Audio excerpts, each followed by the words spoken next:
Good evening from New York. I'm Chris Hayes. Well, tonight conservatives are beside themselves with outrage and exasperation over the news the Obama administration will allow Americans who have begun to apply for coverage on healthcare.gov but have not finished by the Monday deadline to have extra time to complete that process. Here is how Fox News greeted the announcement. We are getting reports now that the White House has just announced a new extension for health care signups. How about that? Well, wait a minute. Wasn't that the one deadline they said they could never move? Unfortunately, it is the continuation of lawlessness from the administration. House Speaker John Boehner railed against another deadline made meaningless and pointed to the fact the government will rely on an honor system for people indicating that they tried to enroll before Monday. You know, he hasn't put enough loopholes into the law already. The administration is now resorting to an honor system to enforce it. What the hell is this, a joke? The dates are the dates. And the law is the law. The president doesn't have the ability to just change the law whenever he wants. Ah, yes, the dates are the dates, says Speaker Boehner. Never before in the history of this fine republic has a president moved an enrollment deadline for a big health insurance initiative. Right? You can apply after May 15th without penalty. We want everybody to sign up. The system is modernized, and it saves you money. And that's what we want. That's right. In 2006, President George W. Bush extended a key Medicare prescription drug benefit deadline from May 15th, not by a week or 2 weeks. He extended it all the way to December. And it's funny, we could not find any record of John Boehner calling that a joke. Of course, today's attacks on Obamacare aren't really about extending the deadline. They're just the latest front in the full spectrum assault on a law, opposition to which now binds together the entire conservative movement, from the Drudge Report to Fox News to the Republican Party to groups like the Koch brothers-funded Americans for Prosperity. Unceasing, intractable hostility to law has become the defining feature of the contemporary right, their reason for being.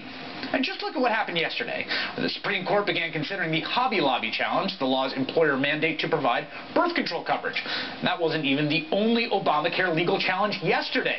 In the D.C. federal court, conservatives are using a small bit of sloppy legislative language to argue against all logic that the law intended for only customers in state-run health insurance marketplaces, known as exchanges, to be eligible for federal subsidies.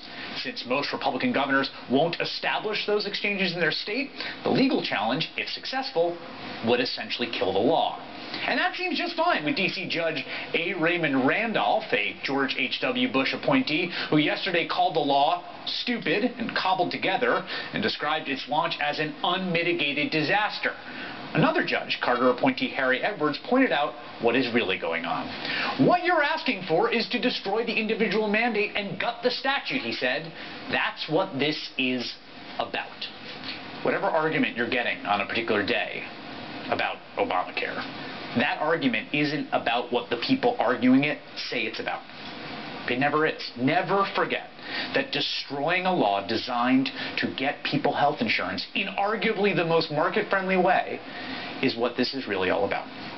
Joining me now, Jennifer Stefano. She's Regional Director for American for Prosperity. She's one of those people who I really think genuinely wakes up every day and thinks about how to destroy Obamacare. And Jennifer, the first question is, why should anyone care about this extension of the deadline? Who cares? So people are going to have a few more weeks to sign up.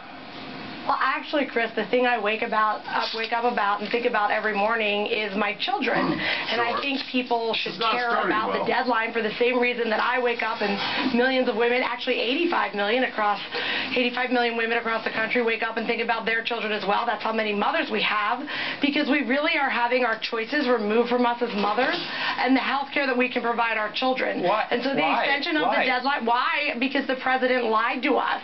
The president promised us, and a lot of women who voted for him, a lot who didn't. Wait a second. He promised.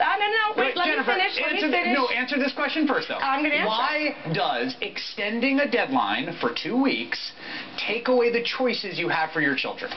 Explain because that. It continues to not allow people to go back and change this law. This law has made 7 million people lose their insurance.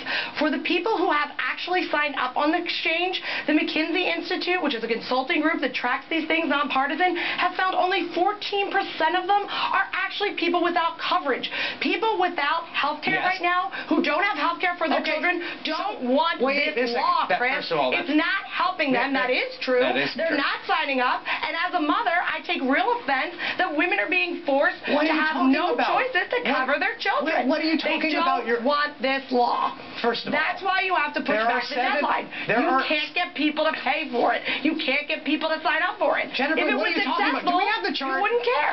Do you realize that millions of people have signed up for this, right? No. Let me make one thing clear. No. Millions of people have signed up for it.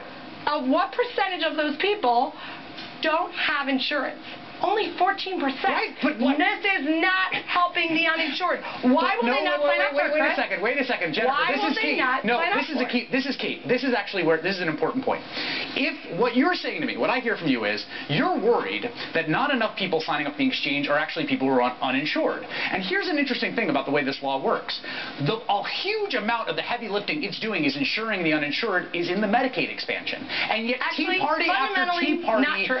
Yes, absolutely true. And also, the estimate, Jennifer, absolutely true that a huge part of the heavy lift in ensuring the uninsured is the Medicaid expansion. So take this from me. Answer this question for me.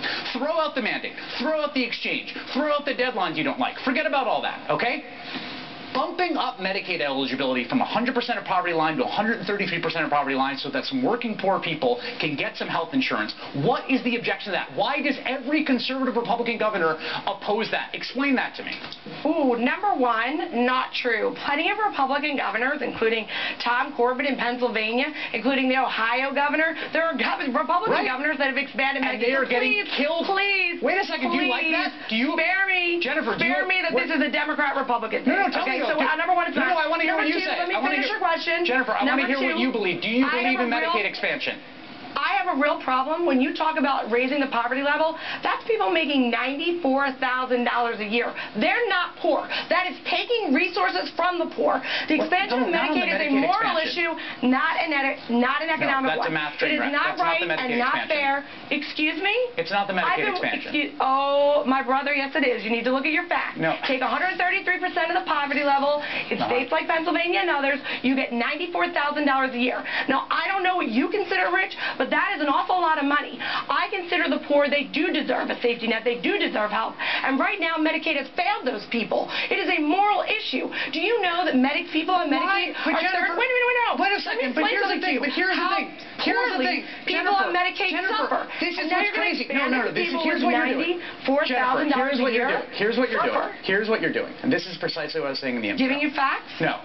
What you are doing is you are working backwards from opposition to the law. Jennifer Stefano, Americans for Prosperity, was not doing anything to get people health insurance, was not concerned about the plight of people on Medicaid, was not sponsoring bills before Congress, was not trying to get people health care. What happens now is that any part of the bill, any part of the law that can be picked apart, right, to try to destroy it, suddenly the great saviors of the working poor or people on Medicaid are people opposed to the law. But the fact of the matter is that is not the animating thing that is making people get up in the morning and go to war against Obamacare. It's not like you care about people on Medicaid or that's the thing that got you into politics. And I don't understand why not just be honest about it. Why this is honesty? Why not just be honest about it? You know nothing about me. You have no idea why I wake up in the morning. And you have no, excuse me, you don't know what I wake up and fight for and believe in. You know nothing about me. You know nothing about my family. So you were working on, Medicaid expansion? And raised you were working in on a trailer park. You don't know what I did. And how dare you, like Harry Reid, try to undercut the voice of a woman simply because she disagrees with you. Now, you may not like where I'm coming from on public policy, but you have no right to undercut my voice. As a woman, I have fought very hard. I put you on my TV show. I'm not undercutting your voice. You are undercutting my voice because you're making it personal, saying I wake up to do this, and this is what I was not doing. You have absolutely no idea about me or my life. What do you want to see? How are you going to get people? Here's what I want. How are we going to get people health insurance? How are we going to get people health insurance? To the facts. Talk about facts, logic, and reason. How dare you personally attack me and what I believe in? Typical, because you can't win, brother. Thank you. Thank you for coming on the show. I do appreciate it. Sad, Chris. You're a good guy on the right. Thank you. Sad.